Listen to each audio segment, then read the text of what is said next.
நீவா தமிழ் நேயர்களுக்கு வணக்கம். நம்மளுடைய சேனலில் தொடர்ந்து நிறைய புத்தக பகிர்வுகள் பார்த்துட்டு வரோம். அதில் எனக்கு புத்தகம் பகிரும் போதெல்லாம் அல்லது படிக்கும் போது எனக்கு ஒரு எண்ணம் வந்துக்கிட்டே இருக்கும். இந்த புத்தகத்தில் இந்த வரி அல்லது சில கவிதைகள் படிக்கும்போது இந்த கவிதை அதனுடைய தோற்றம் என்னவா இருக்கும், என்ன சூழலில் அதை எழுதியிருப்பாங்க, இது எழுதினவங்களோட அந்த பேசுனா எப்படி இருக்கும் அப்படின்ற ரொம்ப நாளாக எனக்கு தோணிட்டு இருந்தது. ஏதாவது ஒரு ஆத்தர் கூட பேசிடணும் அப்படின்னு. அந்த வகையில் சமீபத்தில் நம்ம போட்ட 2 கவிதை தொகுப்பு, ஒன்று முகவரியற்ற தெருவின் 3வது வீடு, இன்னொன்று வந்து தட்டாதே திறந்திருக்கிறேன் அப்படின்னு சொல்லிட்டு ஒரு கவிதை. ரெண்டுமே தலைப்பே எனக்கு ரொம்ப இன்ஸ்பைரிங்காக இருந்தது. யாரா எழுதியிருக்கிறது அப்படின்னு சொல்லிட்டு பின்னாடி திரும்பி பார்த்தோன்னா வழக்கமாக அந்த எழுத்தாளரை பற்றி பின்னாடி போட்டிருப்பாங்க, அவங்களுடைய புகைப்படம் இருக்கும். ஆனால் இதில் வந்து தட்டாதே திறந்திருக்கிறேன்ல, என்னை தேடாதீர்கள் கிடைத்தவுடன் நானே சொல்கிறேன் அப்படின்றது எனக்கு ரொம்ப ஆச்சரியமாக இருந்தது. அப்போ இவரை கண்டிப்பாக தேடி கண்டுபிடிச்சி பேசிடணும் அப்படின்னு. அந்த வகையில் இன்னைக்கு எனக்கு தெரிஞ்சு ஃபர்ஸ்ட் டைம் இந்த எழுத்தாளர் வந்து ஒரு மீடியாவுக்கு முன்னாடி அவருடைய முகத்தை காமிக்கிறாருன்னு நினைக்கிறேன். எங்களோட அழைப்பை ஏற்று வந்ததுக்கு நன்றி சார். நாடன் சூர்யா அவர்கள். இந்த கவிதைகளை படித்த, அதுலேருந்து இன்ஸ்பயர் ஆன, மனதை தொட்ட 2 பேர் வந்து புத்தகத்தை எழுதினவர்கிட்ட பேச போகிறோம். அந்த கவிஞர்கிட்ட நம்ம பேசி தெரிஞ்சுக்கிற போகிறோம். நான் உங்கள் அபிஷேக் ராஜா. நான் உங்கள் ரேஷ்மா. ஸோ எனக்குமே அண்ணா சொன்ன மாதிரி இந்த தட்டாதே திறந்திருக்கிறேன் இந்த புக்கு வந்துட்டு இவங்க தான் ஆக்சுவலி எனக்கு ரெஃபர் பண்ணாங்க. இது நாங்கள் புக்கு வாங்க போனாரு, இந்த புக்கு படி அப்படின்னு சொல்லிட்டு வாங்க சொன்னாங்க. நான் வாங்கினேன். அதுக்கப்புறம் அண்ணா வந்துட்டு ஒரு ரிவ்யூ கொடுத்தாங்க நம்ம சேனல்லே தான். ஸோ அதுக்கப்புறம் தான் நான் இந்த புக்கை வந்து, ஏன்னா ரிவ்யூலையுமே எல்லா கவிதைகளுமே அவங்க படிக்கலை, ஒரு 2-3 கவிதைகள் வந்து நம்மளுக்கு படிச்சு காமிச்சாங்க. ஸோ அதுலேயே வந்து எனக்கு இந்த புக் படிக்கணும் அப்படின்னு தோணி நான் உடனே அன்னைக்கே போயிட்டு படித்தேன். எனக்குமே சில கவிதையெல்லாம் படிக்கும்போது ஆமா இல்ல அப்படிங்கிற மாதிரி இருந்துச்சு. எப்படி ஆனா இவங்களுக்கு இந்த தாட் வந்திருக்கும், அந்த கவிஞருக்கு இதை எழுதுறதுக்கு, அதை நம்ம கேட்டு தெரிஞ்சுக்கணுமே அப்படின்னு ஒரு ஆர்வம் இருந்துச்சு. ஸோ இவங்க சொல்லும் போது சரி ஓகே நம்மளும் வந்து கண்டிப்பா இந்த கலந்துரையாடல்ல இருக்கணும் அப்படின்னு தான் நானுமே இன்னைக்கு இணைந்திருக்கேன். வணக்கம் ப்ரோ. வணக்கம். புத்தகத்துல வந்து முதல் கவிதையே வந்து என்னோடு கதை பேசுங்கள் அப்படின்றதுதான். இதுல நிறைய இடத்துல இருந்தது. அப்புறம் எனக்கு ரொம்ப இன்ஸ்பயர் பண்ண கவிதை வந்து என் கைகளை இறுக பற்றி கொண்டு உங்கள் கவலைகளை சொல்லுங்கள், உங்கள் நம்பகத்தனமான உலகில் என் பெயரையும் சேர்த்துக்கொள்ளுங்க. இடையில விட்டுட்டேன். கடைசியில் இப்படி இருக்கும், உங்கள் நம்பகத்தனமான உலகில் என் பெயரையும் சேர்த்துக் கொள்ளுங்கள் அப்படின்னு சொல்லிட்டு. நம்ம வாழ்க்கையில் நிறைய பேர் கடந்து போவாங்க, உறவுகள், நண்பர்கள்.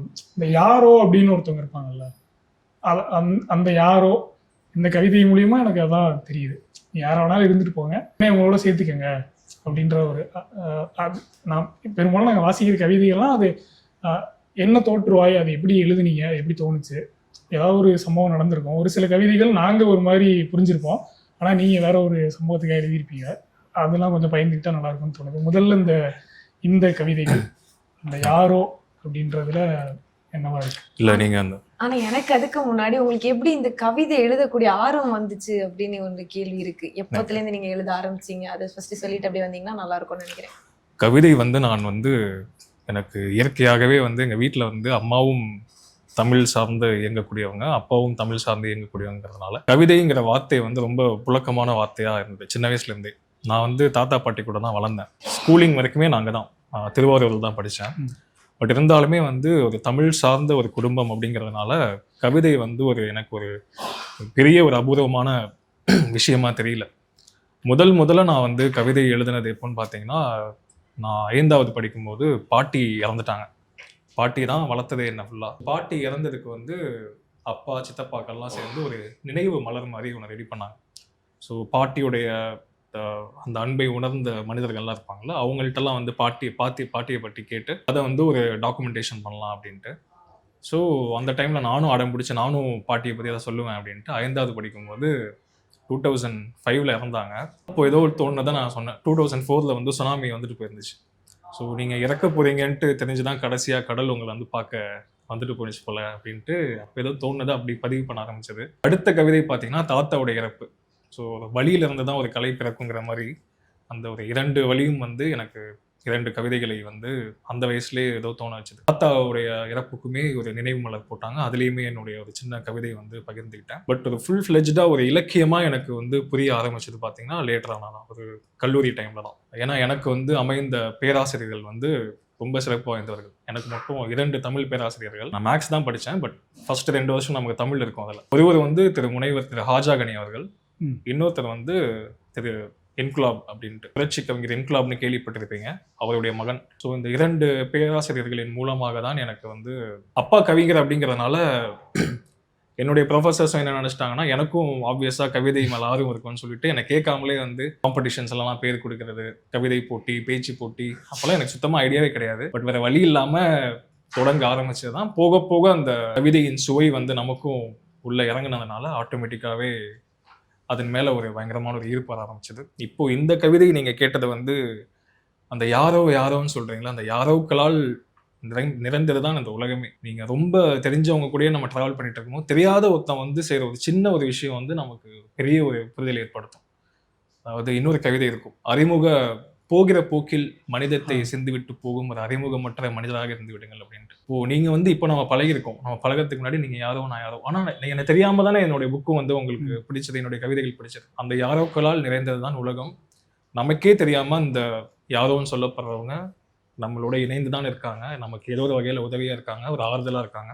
அந்த நம்பகத்தனமான உலகில் என் பெயரையும் சேற்றுக்கொள்ளுங்கிறது வந்து ஒரு மனிதன் இன்னொரு மனிதன் மேலே அதிகபட்சமாக ஒரு ரெஸ்பெக்ட் வைக்க முடியும்னா அது நம்பிக்கை தான். நான் வந்து உங்கள் நிச்சயமாக ஒரு நம்பிக்கைக்குரிய மனிதனாக தான் இருப்பேன். ஏன்னா உங்களுடைய ஒரு வெல்னஸ் வந்து எனக்கு எப்போவுமே தேவை, அதுதான் என்னை வந்து திருப்திப்படுத்தும் அப்படிங்கிற ஒரு வகையில் தோன்றின கவிதை. ரொம்ப மனதிற்கு நெருக்கமானதுக்காக தான் ஃபர்ஸ்ட் கவிதையாக இருக்கும். வெறுமை பற்றி இருக்கணும். வெறுமையாக இருப்பதனால் நான் தீர்ந்து விட்டதாக நினைக்காதீர்கள், நான் இன்னும் நிரம்பவே இல்லை, நிரம்ப விரும்பாத கோப்பை நான். அதை நான் ஹைலைட் பண்ணி வச்சிருக்கிறேன். அப்புறம் அதை அடுத்த வரி என்னை ரொம்ப இன்ஸ்பயர் பண்ணுச்சு, எதையேனும் ஊற்றி என் வெறுமையை தீர்த்து விடாதீர்கள். பெரும்பாலும் ஏதாவது ஒரு புதுசாக ஒரு விஷயம் கற்றுக்கணும் அப்படின்னா திறந்த பாத்திரமா இருங்க அப்படின்னு சொல்லுவாங்க. வெறுமை அப்படின்னா பெரும்பாலும் ஒரு நெகட்டிவாக சொன்னோம்ல, அப்போ அந்த வெறுமையாக இருக்கிறதுக்கான ஒரு காரணம் இருக்குல்ல, ஒரு தேவை இருக்குல்ல. வெறுமைங்கிறது வந்து ஆக்சுவலாக வெறுமை அப்படிங்கிற சொல்ல கேட்கும் போதே அது ஒரு நெகட்டிவ் டேர்ம் அப்படிங்கிற மாதிரி தான் தோணும். வெறுமைங்கிறது அது கிடையாது. வெறுமைன்னு பார்த்தீங்கன்னா அது வந்து ஒரு இன்ஃபைனைட் பாசிபிலிட்டிஸ்க்கான ஒரு இடம். அது ஒரு பேப்பர் வந்து வெறுமையாக இருந்தால் தான் அதில் நீங்கள் ஏதாவது ஒன்று எழுத முடியும். இன்னும் சொல்லப்போனால் நீங்கள் பெயிண்டிங்லாம் வரையும் போது இந்த ஒயிட் ஸ்பேஸ்ன்னு சொல்லுவாங்க, அங்கங்கே அந்த வரைஞ்சிட்டு இருக்கும் போதே அங்கங்கே ஒரு கேப் விட்டுருப்பாங்க. அந்த கேப்பில் அவங்க என்ன பண்ண போகிறாங்கிறத வச்சு தான் அந்த ஒட்டுமொத்த பெயிண்டிங்கோட அழகே வந்து தீர்மானமாகும். நீங்கள் வந்து ஒரு சாங் கேட்குறீங்கன்னா கூட ஒவ்வொரு இசை நோட்ஸுக்கும் நடுவில் ஒரு ஸ்பாஸ் இருக்கும், ஒரு மௌனம் இருக்கும். அந்த ஒரு வெறுமை தான் அந்த பாட்டே அழகாக கன்ஸ்ட்ரக்ட் பண்ணுது. ஸோ வெறுமை என்பது வந்து ஒரு நெகட்டிவான டேர்ம் கிடையாது, அது வந்து பாரமே இல்லாத ஒரு சுதந்திரம்னு சொல்லலாம். அது ஒரு மனநிலை, அது ஒரு பேஸ் தான். அந்த வெறுமையிலிருந்து உங்களுக்கு என்ன கிடைக்குது, என்ன ஒரு மாற்றம் நிகழுது, எந்த ஒரு அழகான ஒரு பெரிய மாற்றத்திற்கு முன்பாகவும் ஒரு அழகான ஒரு வெறுமை தேவைப்படும். ஸோ அந்த மாதிரி எல்லாமே சொல்கிறாங்க. உலகம் எப்படி உருவானுச்சு, நம்ம இது வரைக்கும் தெரிஞ்ச சயின்ஸ்லேயே வந்து பிக் பேங்குங்கிறாங்க. பிக் பேங்குக்கு முன்னாடி என்ன இருக்கும், ஒரு வெறுமை தானே. ஸோ வெறுமையிலிருந்து பிறக்கக்கூடிய அதிசயங்கள், அற்புதங்கள் வந்து மிகவும் தெளிவானதாக இருக்கும். அந்த வெறுமையை வந்து நம்ம ஏற்றுக்க பழகணும். அப்பப்போ மனுஷங்களுக்கு வந்து ஒரு வெறுமை நிச்சயமாக தேவைப்படும், அந்த ஒரு பேஸ் தேவைப்படும். அந்த பேஸ்லேருந்து நீங்கள் அடுத்த கட்டத்துக்கு நகரும் போது இன்னும் ஒரு தெளிவான ஒரு மனிதனாக, ஒரு தெளிவான ஒரு மாற்றம் அடைந்த ஒரு மனிதனாக நீங்கள் இருப்பீங்க. எனக்கு அந்த வெறுமை அப்பப்போ நடக்கும். அது எப்படி வருது, எங்கேருந்து வருதுன்னே தெரியாது. ஒரு பேஸ் கண்டிப்பாக வரும். அது வரும்போது எதுவுமே தோணாது, எதுவுமே யோசிக்க முடியாது. பட் ஸ்டில் அந்த வெறுமையை நம்ம கடந்ததுக்கப்புறம் பார்த்தோம்னா ஒரு மச் நீடட் பிரேக், ஒரு மச் நீடட் பாஸ் அப்படிங்கிற மாதிரி அதுக்கப்புறம் நிச்சயமாக ஒரு தெளிவான ஒரு புது தெளிவு ஒன்று கிடச்சிருக்கும். ஸோ அதனால் வெறுமை எப்பொழுதுமே ஒரு போற்றக்கூடிய ஒரு விஷயம்தான். வெறுமையிலிருந்து தான் எல்லாமே உருவானுச்சு. ஸோ ஒரு உருவாக்கத்தினுடைய ஒரு மாற்றத்தினுடைய ஒரு ப்ரீ ப்ராசஸ் தான் வந்து வெறுமை. அது நிச்சயமாக அது நெகட்டிவாக நம்ம எப்பயுமே பார்க்கக்கூடாது.